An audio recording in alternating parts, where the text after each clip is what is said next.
The only thing you really need to know about the iPhone 6 Plus is that it's a big iPhone. A really big iPhone. After years of mocking Samsung and others for putting out giant phones, Apple's finally caved to the clear demand for enormous screens. And it turns out that an iPhone with a huge screen is pretty great. The iPhone 6 Plus is enormous. Although it's a similar size to the Galaxy Note 3, it feels bigger than the Samsung when you hold it. It's taller and thinner, and getting your hand all the way around it isn't easy. Between the size and the slippery curved aluminum edges, I prefer using it in Apple's leather case. This might be the first iPhone that's better in a case, actually. I'm not a big fan of the weird antenna lines and protruding camera lens in the back of the phone, and a case hides all those things nicely.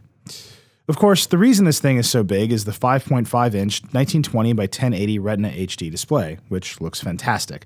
It's the highest pixel density screen Apple's ever shipped on a phone, and it's definitely brighter and sharper than the previous Retina displays.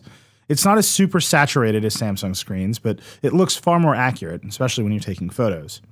Until apps are updated to support this bigger screen, you'll definitely see some fuzziness since the phone just makes everything about old apps bigger. Even the menu bar gets bigger, which makes it feel like you're using a phone for old people. Blown-up apps look fine for the most part, but some get pretty fuzzy looking. Gmail is particularly bad.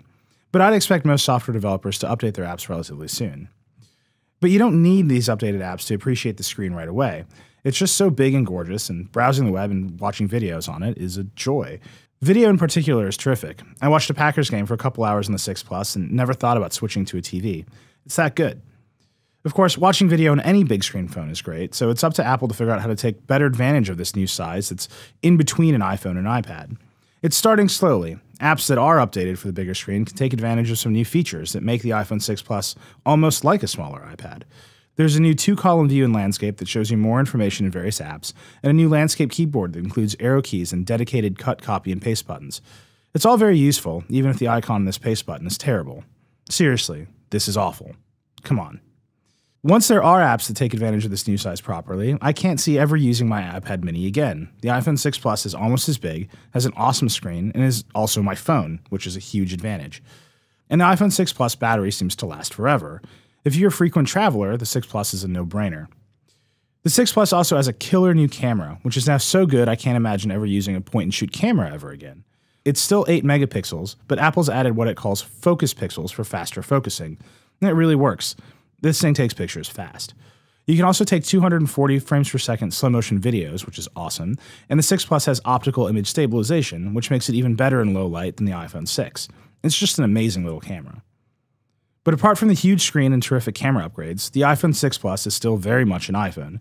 iOS 8 offers a wealth of new improvements to the basic experience of using an iPhone, but there's nothing drastically new here. Apple Pay looks like it will be the first successful mobile payment system ever, but it's not rolling out for another month or so. And new features like Wi-Fi calling and voice over LTE might finally bring voice calling into the modern era, but the carriers have to support them first. So right now the iPhone 6 Plus is really just an iPhone with a huge screen. If that's what you're looking for, you should get one. You won't regret it. But eventually the iPhone 6 Plus has the potential to be much more.